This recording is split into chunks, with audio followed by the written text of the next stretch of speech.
Doing good, Rob. I can't call it. What's going on? Nothing, man.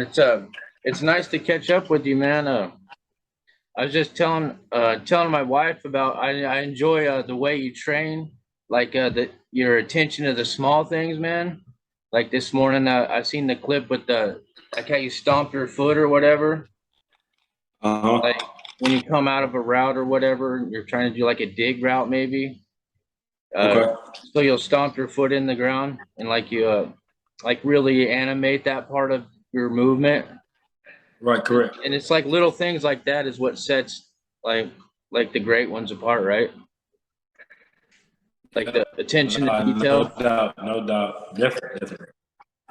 Yep. So Yep. That's what we try to do a lot of in training. what's that? I was just saying that's what we try to do like a lot of in training is kind of overemphasize. There's attention to detail and then there's overemphasizing things to really have it stick to the guys, right? It's like if you run 10 reps of 10 yards in training, then you need to push that to 12 yards because in a game time rep, you may really ideally push that to 8 or 9 yards because this guy's good, kind of more on the line, the lights are going, the bright cameras flashing, all that. So we overemphasize because game time reps you can usually give or take some off. So you were saying like the lights and stuff too. I couldn't even imagine like playing in just a stadium full of fans, man, and just lights and cameras and people screaming. Like you gotta stay focused, like mentally locked in, man. What's that like? It's dope. I didn't experience that till after high school. A lot of these guys these days, right? When you go play at Allen or when you're in the Texas high school football playoffs, right? You're playing it from the thousands and whatnot. And so a lot of guys nowadays experience that early. Even back then, some of the big time schools were experiencing that. So once I got to OU and I was playing in front of, 85,000, it's different. It's a different ball game. But those are the moments that you prepare for. The same moments as a kid, you're doing the 3, 2, 1, and you shoot. It's the same thing when you want to go out there and it's like, oh, all these people, and it's like the crowd goes wild. So you get that effect, and it kind of brings like a childhood memory back full circle. Nice. You seen that clip going around where that ball player, he's like a freshman, I think. He's all he's all trust me, pass me the ball or whatever. It's like a few months ago in high school basketball. Yeah, yeah, yeah. Yeah, see that moments like that, man. That's good Nah, stuff. yeah. Beautiful, man. For him to have that on camera, that like stuff like that is hard to catch on camera. Like I know my best moments as a dad, right, as a coach, just as a human being, like they never get caught on camera. Right. So for him to catch that moment on camera, like it does not happen like that. So yeah, like, that was cool to see for sure. Yep. Yeah, that's pretty cool, man. So you came from let's see, it was Arlington, right? Sam Houston. Yeah. Yep. Yep. So you were a four-star recruit. Who besides OU was recruiting, and was there like any big difference between the other schools? Yeah, so let me say this, Rob. Don't let them tell you I was a 4-star recruit, man. I was a 5-star. Those guys gave me 4. I knew I was really a 5, man, and that's the mindset I always try to have. But Right, right. for kicks and giggles, you know what I'm saying. But no, OU for sure was the I top feel you. dog, and then it was really out of A&M, and then it was out of Tennessee. So I could have been in Knoxville or College Station. Um, I got I started pulling a lot more interest from Notre Dame later in my senior year, but I was already committed to OU. But those guys knew I was from South Bend, right? So they came on a little late. It was after Charlie Weiss had left, and then Mm. Brian Kelly got the job. Uh, I didn't want to, as a true Notre Dame fan, I didn't really want to play for Charlie Weiss. Mm. Great coach. He's just for what he did with the Notre Dame program. I wasn't his biggest fan from a fan perspective. So to go play for him, it was already kind of like I wasn't interested. But when Brian Kelly came and Coach Tony Alford was still on staff as the receivers coach, he's like at Ohio State now, like tearing it up as an OC, I think. But Nah, it was yeah. So it was OU for sure, right? And then it was A&M in Tennessee, and then the one offer that I really wanted was Ohio State. I probably would have decommitted from OU if I had would have got that Ohio State offer. I was just a big Eddie George fan. I Oh love yeah, Torrey Smith, Terrell Pryor, David right? Boston. Ted Remember Ginn David Jr. Boston? Yeah, you know what I'm saying? That dude was a Um, beast. uh, what's the they had a running back too. I can't think of his name right now. Was it Oh, Claret? Was it Maurice Claret? yeah, they had Claret and the dude that played for the Vikings, Robert Smith. Yeah, I'm not familiar with Robert Smith. I'm perhaps Oh, Robert Smith. you ought to check You him out. said He was real clean, man, okay, for sure. but yeah, So but those were the schools though. Those were the other schools for sure. what is it about A&M that is so attractive, man? Honestly, for me, when I first got to A&M, because I really didn't at the time. There's something different going on with A&M now. Like there's in the water in College Station, just like there's something in the water in Austin right now. For real. But back then, Charles McMillan was their DB coach, but he was the recruiter for the DFW, and he's a down to earth guy. He's still coaching. I think he's still coaching. Last I checked, he was at one of the schools in New Mexico. I'm not sure if he's still there, but Charles McMillan, um, he really I had a connection with him, and he laid out things for me. That's when Coach Sherman was the head coach, and he had the NFL pipeline with him coming from Green Bay. Um, so it all had made sense for me at that time. And then, I mean, I didn't really like the fact that they had the 12th man. There were no cheerleaders. I didn't like the guys out there dancing and doing whatever they do. But I did like the tradition. When I went to a game and I seen the whole crowd moving back and forth, I mean, that's stuff that like I didn't expect seeing at all. It was really electrifying. So between the coaches and then the NFL kind of pipeline that they had going on, I was in the meeting room with Jeff Fuller and Ryan. Was it Ryan Swope? Mm, No, it was Jeff Fuller. It was Ryan Tannehill. mm. He was actually still playing receiver at the time. So when I would go on my unofficial visits and I would be in the receiver meeting room with these guys, it'd be like, it's a good group of guys. And they later turned out to be some studs for real. Yeah. So A&M has some good stuff going on. They're doing good now. So yeah, you're talking about the like the fans and the passion and all that. Another thing, I talk to my wife about college football a lot. I don't know if she listens much, but she lets me Uh-huh. go off and rant anyway. But Yeah, yeah. like I was telling her, like the game, like I mean, like I'm a traditionalist. Like I love the passion and the like just the grit of the game, Right, But right. like it's changing. Like it's the landscape's changing to like more of a business model, and like I get that, and I mean it's the way it is, and it's still gonna be exciting. I mean it's just gonna take the leisurely fan out of it. I think like the way it's gonna be set up. It's gonna be like a pod system, I think, or something like that. Like maybe a Uh-huh. region. Like conferences are gonna be gone. I think in the next. Yeah, yeah. Yeah, no, yeah, I know exactly what you're saying, and I've seen like some analysts and some guys just kind of freely flirt with that idea as well. Like, there will be no more SEC or this. Like, now it'll just be like this elite ass conference, right? Like, and so we can see these guys actually compete and see really how good they are. And then, I mean, like you said, the grit is being taken out of the game, but I still believe that the guys who bite down on their mouthpieces, who don't do this prima donna, you know.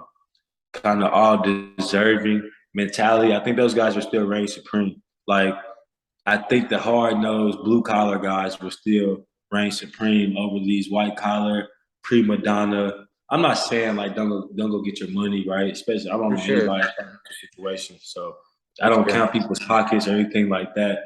But don't let it be reflective of who you are on the field. You know what I'm saying? Still be bull, still be a dog, right?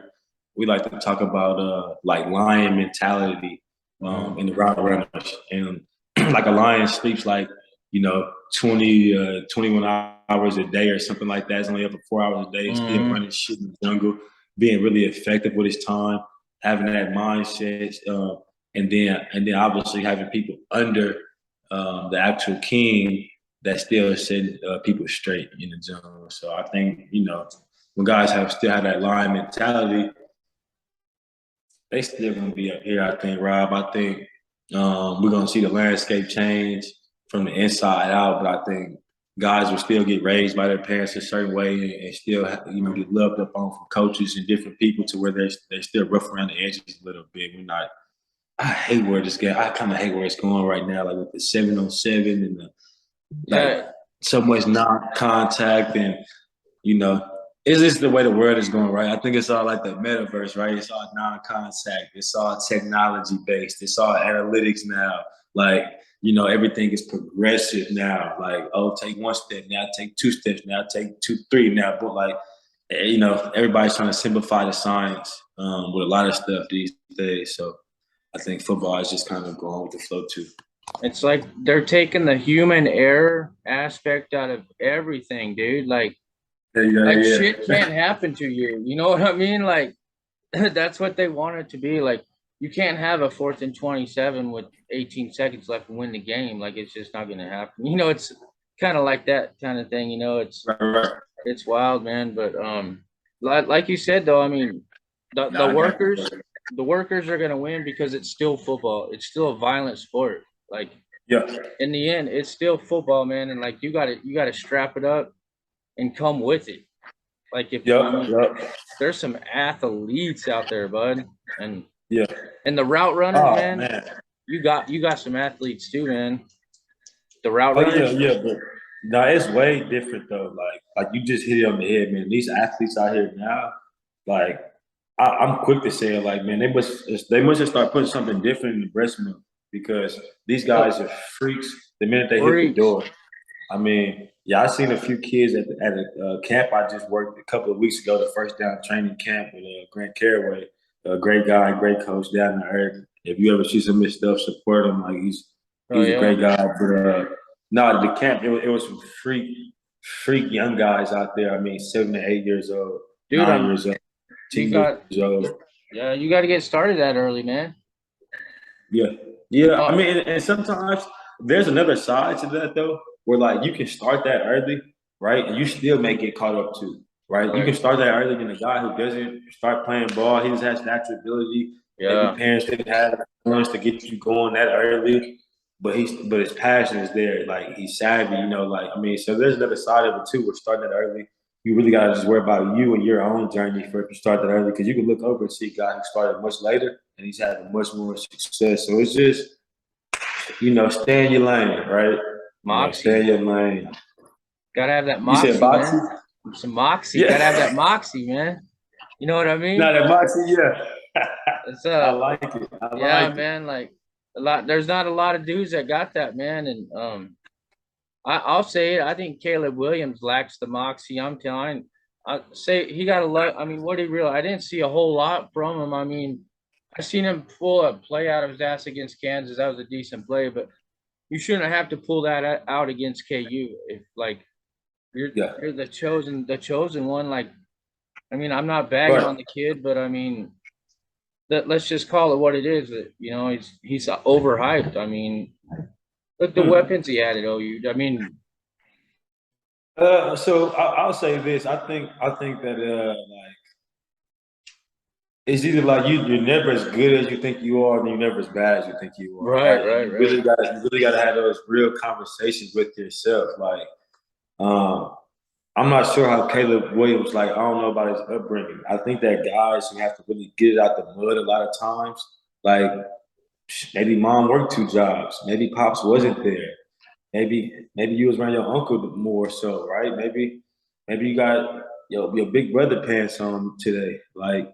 I think that, and I'm not saying that you got to find what's going to motivate you, right? Like a lot of guys that I'm around the same way I came up. I wanted to buy my parents a house, right? Me and my brother, we wanted to do things that was going to change our family's dynamic, right? Mm-hmm. And like that was on our minds. So we would never get complacent. We would never be like not hungry, right? Hungry dogs run faster, right? But then, like if you are equipped with those things as an adolescent, right? If you are, your parents did a great job. They provided for you, and ways where maybe you didn't see struggle so much and blah, blah, blah. Then it's all about your love for the game, right? It's like, how much do you love the game? Because you can still go out there and go dog the guy who didn't come from shit because your love of the game, your passion, like you love this sport. And that's what we're all at with it. Like Devin Duvernay is one of those guys where I had a conversation with him, me and my brother, and my brother asked him, like, what keeps you motivated? Like, because he kind of spoke about not really having humble beginnings. You know what I'm saying? And he was just like, I love this game. I love this game. That's what I'm gonna wake up just like that guy who didn't have anything because I love this game. The game means that much to me. I've been watching football, playing football, the same amount of time put in. So, I think Caleb just, if anybody had ever thought that maybe he was overhyped or didn't, was lacking in the area of heart anywhere, I think it's the same thing for Spencer.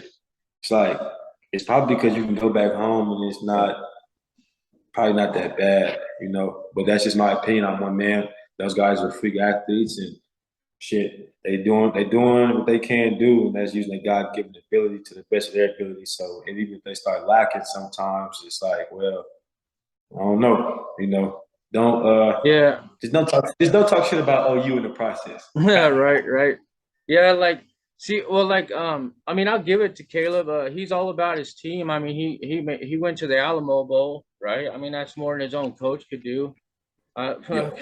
I mean, I think that's more to blame on, like you said, the Lion. That's your head coach. That's the Lion. You're a leader of your Cubs, like that's your like your team is your Cubs, right? So you got a Lion as your coach, man. Okay. And like Riley's not there, man. I feel that. He's a good OC coordinator. I mean, I don't wish him any luck. I don't wish him any harm. You know what I mean? Yeah.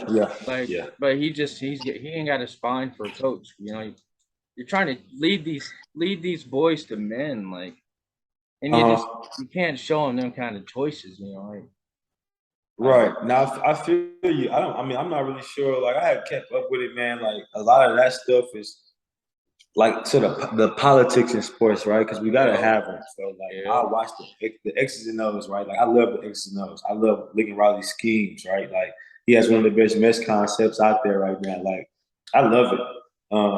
But then there is another side to it, and I think that's where coaches and people differentiate. And I know I messed that word up because I always do that. I don't right. I got you. So when my guys watch this, y'all might be joking trying to say that word. I can't say it. Like, no joke. But no, I think that's where people are different at, right? I think that's where man, are you really going to try to mold this young man into a real man and focus on his livelihood one day? Because he'll be a parent one day, right? He'll be a husband one day. And he'll have to know how to respond when his wife is getting on his damn nerves, or when the kids will get on his nerves, or he's just had enough because maybe most of the pressure's on him, right? Like, do you just expect him to learn that life lesson through summer workouts? Yep, are you going to sit him down and talk to him and pour into him, right? So I think that's what these people in general are different. And if you have a coach or a head coach or a position coach or coordinator that can provide that, then you're in a special place.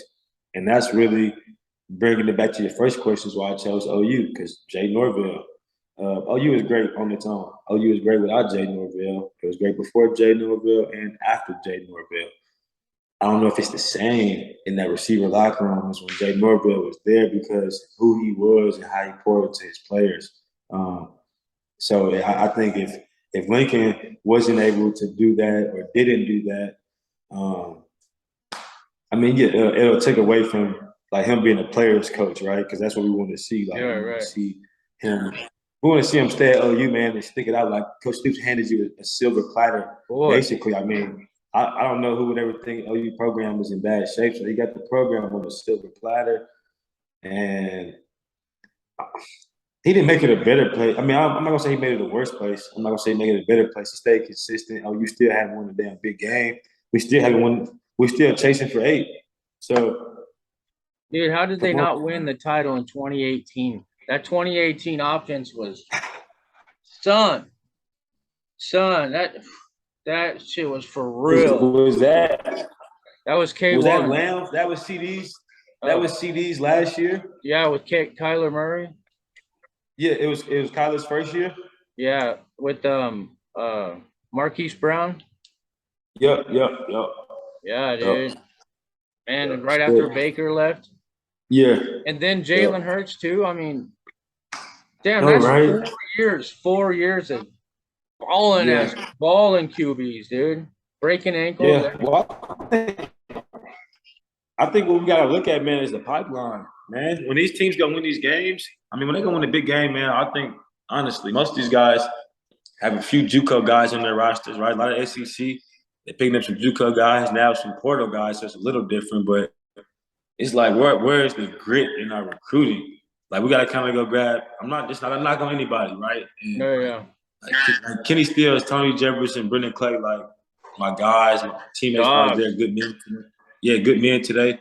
There's a lot of good players coming out of Cali, but Yeah. I would love for us to pull back on that pipeline a little bit and dig more into Florida, Georgia, Bama, Mississippi. The DMV is still hidden. Like let's leave the coast alone. Let's leave the West Coast alone a little bit. I think we just need more grit on our roster. I think I want to get away from some of these pretty boys. I want to get away from these pretty boys like Jackson Arnold. Like, please come grow your mustache out, bro. Like, yeah, grow a Right. mullet. Right. Don't come in here looking like curly Q. You Right. feel me? It I is do. different. I I think it's just do. different. Yep. Yeah, no.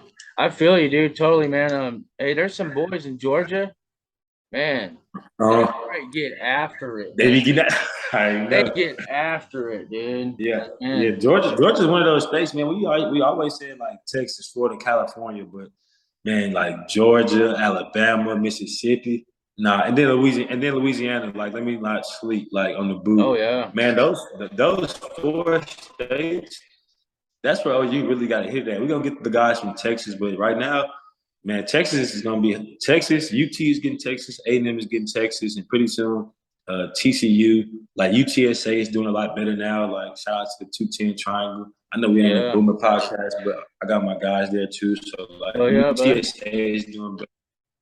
So a lot of the Texas schools now are trying to up it a little bit, right? They're upping their play, upping their recruiting. So OU, we have to dig in our pipeline a little deeper. You know, we have to really find talent and not just recruit stars. Like, you know, some good talent in Oklahoma. I hate that Casey Williams is not there right now. Let's keep it Yeah. real. Yeah, man. The stars, it's crazy, man. Like, I don't know, it's hard to tell the stars. Like, I mean, you work your ass off for them stars in high school, but I mean, you really work your ass off though. I think at the end of the year they should have like a week long camp or something, and then out of that camp is where your stars are for the the spring or whatever, kind of Yeah, like a day that's not trip, bad. so you can go against the best. So if you are a 5 star, go against a 5 star for a week and let's see who wins. I Not mean, correct. Correct. I mean Yeah. that would be badass. Like then you could really Hell, evaluate the talent, man. yeah, hell yeah, hell yeah. No, for sure, for sure. But Yeah. there's some boys here in OKC too, man. Some big dudes on the big boys defensive line here in OKC. Southeast High Uh-huh. School has a couple Okay. of big dudes, and I think Capitol Hill maybe. But Okay. I can't wait to check some high school ball out, man. Yeah, I'm gonna try to get up, man. Like if you remember Javon Harris, Oh from yeah, like there. Yes, he was there. I think from what '09. He played all four there. He was a baller. Was with the Cardinals and I think the Lions for a little bit. He's head coaching now at what Eisenhower is it? oh I not don't know. Nike. Yeah, I don't know the Oklahoma schools that well. I think he's at a high school up there in Oklahoma, so I know he'll be developing some dogs here soon as well. Nice, I'm sure man. of Norman.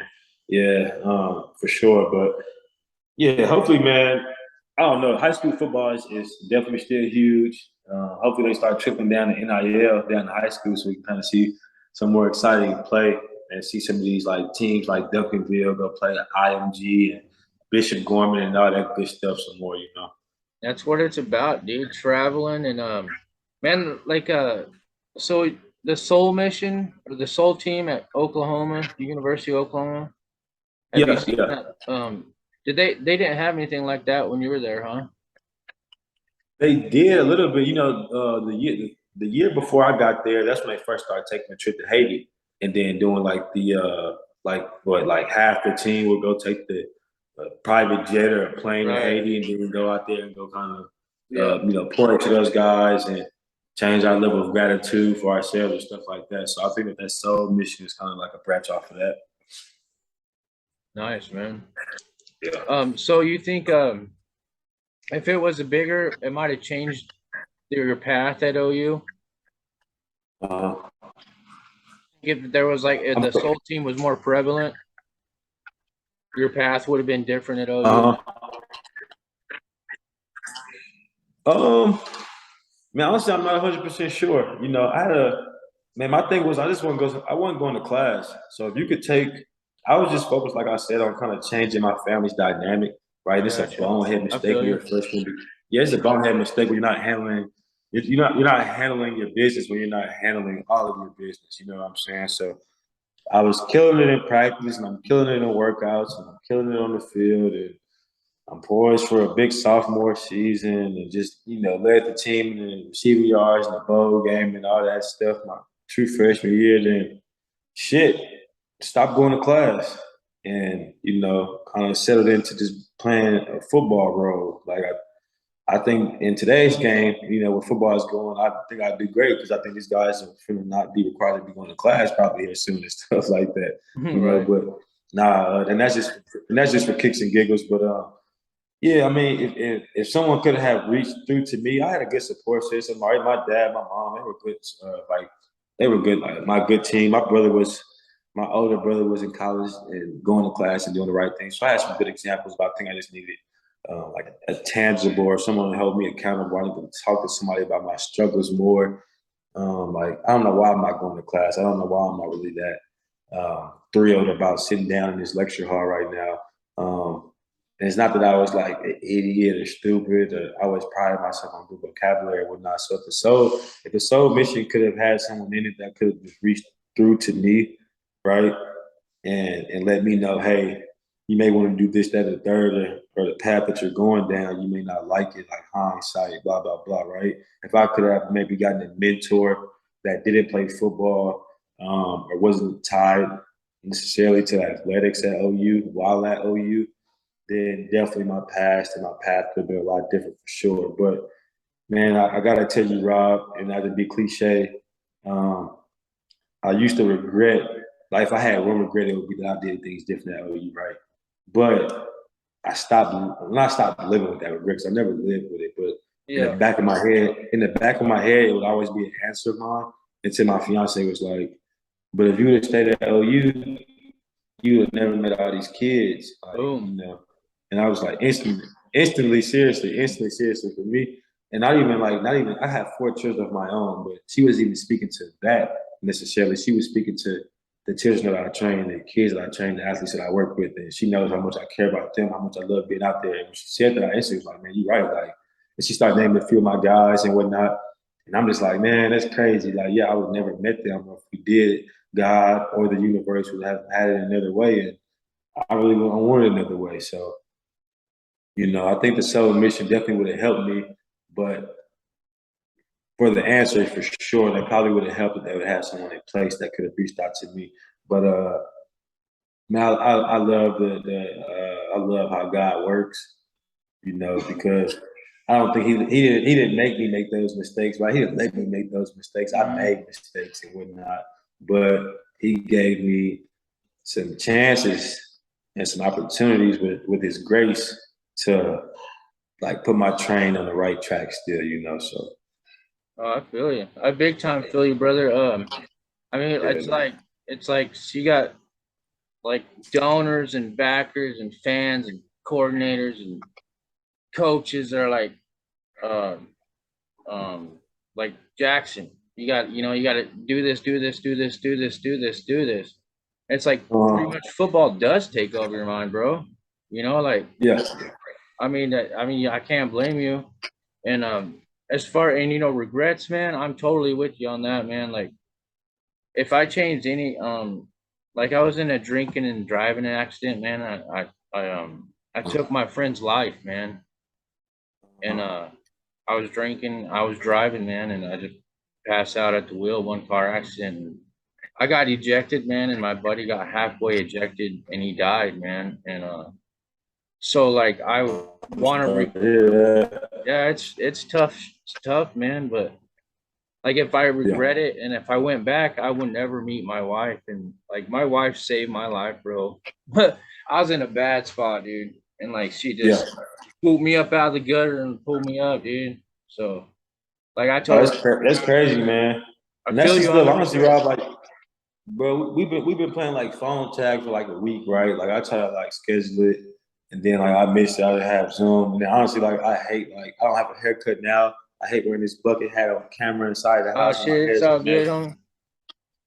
Yeah, man. So I'm like, but I'm a real person, like, so like I love people. Like I'm in the human business, right? Like there's too many people out here who don't add the common sense aspect, right? It's like the common sense, like I know it's black and white, but there's a gray area, and I think that's what human beings and people lie at, right? Because our Right. minds are fickle, like things are fickle, right? We think about we think left, we think right, we think straight, we think back. So just when you share that information with me, man, like it really hit home because that's what people like score like cool points with me. Like I'm not saying that you have to or No, anything I like got that, you. I but it's feel just you. like yeah, it's like it's cool, bro, when you can be down to earth, just be organic and raw because I'm gonna keep it a buck.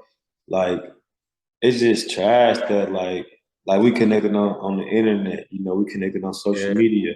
And most of social media is like bullshit. Like every time I Oh, get on there, whether it's Instagram, Twitter, Facebook, I just see people bullshitting. I see people not really in the human business. yeah. And it's like it's like, well, go ahead and go put yourself in like I Am Legend shoes, right? Go be the only human being out here and walk around with your dog and a mannequin and see how far they get you. Like chill out. Like you out here for other people. Like just being a human business. Like if you believe in God, and even if you don't, like I won't knock you on that. But if you don't, like still being a human business, like don't be walking around here thinking that you're better than somebody or that you have a story to tell that's more appealing than someone else's. Like, so it just honestly is refreshing. It's refreshing when we finally get on this call. It's refreshing. Like I'll tell you, like I've always wanted to be like connected to the OU football program, even as I got kicked out. Like I always wanted to be connected there. It's where I worked to get to. It's where I committed my next 4 years to out of high school, and it's where I met my best friends at that I still talk to today. It's where a lot of I found a lot of myself there, and I figured out what kind of like man I was away from my parents or young man and all this stuff. So like it's just a blessing even for you to reach out. It feels good. Like I would like even when I talk to Norvell, if I holler at Venables, like it's cool. But when the fans just reach out and it's organic, I'm not a player anymore. I haven't played for OU in a while. But for us just to connect because of that moment in time in my life, it's a beautiful thing. And obviously, I still root for the Sooners now and all that good stuff. But yeah, it's just dope. It's dope, man. So shout out to you for sharing that information, bro. And, like like we like, yeah, man. I don't really undervalue like interactions with people. Like I just don't. I cherish them. So Oh yeah. appreciate you. Yeah, Well, appreciate that, man. what's cool is like me reaching out.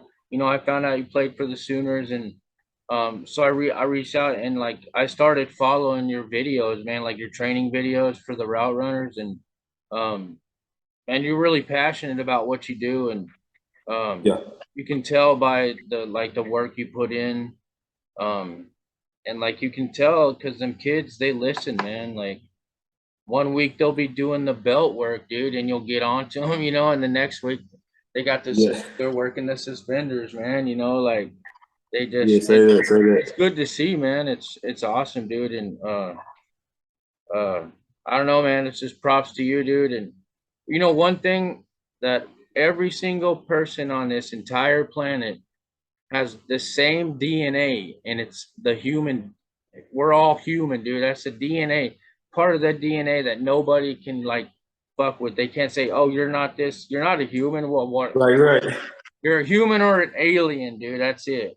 So Yeah, like it's I like they like need to take all that bullshit, like everything away, and just I don't know, man. My pop was all about love, man. He was an ordained minister, and like he just feared God, and that was it. okay. Like he would walk into an army, dude, Yeah. and come out unscathed because Uh-huh. he just knew that he had God on his side, and that was his dude. And Yeah, that's dope. That's dope. yeah, it's like the game of football teaches you that too, man. It's like the game just teaches you so much, and it gives you a great foundation for like to build on to be a man, you know, as far as morals, beliefs, or whatever. And it's cool, man. I'm gonna get out of here, but I wanted to actually ask you a couple questions, like who so you can go against anybody, past, present, 1-on-1 from 7 yards out, best of 3. Who are you gonna go against and who wins? Well, I know you're gonna win, but yeah, I'm gonna definitely pick myself for sure. Then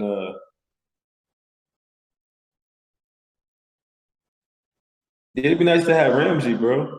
He's the best. Like, yeah, I would want Ramsey.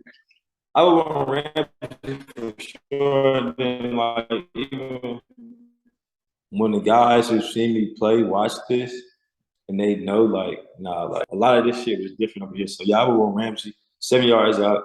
You know, if he's 7 yards out for sure, 7-by-1, head up. But I wouldn't mind him pressed up either though. But I really lick my chops when people play off because I can close that cushion real quick. Nice. How tall are you, bud? I'm like 6'1" for real. I mean, 6'1"? You know, depending on what shoes I put on. If I put on my good shoes, I might go 6'2". You know, it just depends, man. What's your vert? I mean, I haven't jumped a vert in a long time. When I was jumping, it was like 37.5. Nice, man. Yeah, I was actually at OU. I'm not sure if you've been inside the Everest Indoor. Yeah. There's like a board with 4 names on the right. There's the current, then there's the all-time list. So my freshman year at OU, I made the all-time list. I made the current list. It was me and Kenny Stills up there, or Ryan Broyles. I can't remember. One of those names are interchangeable for those 2 guys. And then the all-time list had like Mark Clayton and someone else. But I ran a like 4.39 40, my first 40, and that was like Smitty clocking me. Like all the guys were like, "Oh shit, like he different." I ran like my pro agility shit. The 5.10.5 was like 3.97. Like it was under 4.7. I did stuff like that. So that's not I ain't finna stroke my ego or nothing like that. But when you ask me, because people lie so much these days, man. Like you ask me now, right? I'm like, nah, I really jumped 37.5. I ran 4.39, 3.97 pro. Like my L drill, I don't remember. But now it was just different. I trained that way. And yeah, so I just gotta back it up with the facts. Nobody gonna get on this video and say Kameel Jackson lied, because if they was there, they know. If they seen that board, they know. So check with the 2011 signing class, man. Right.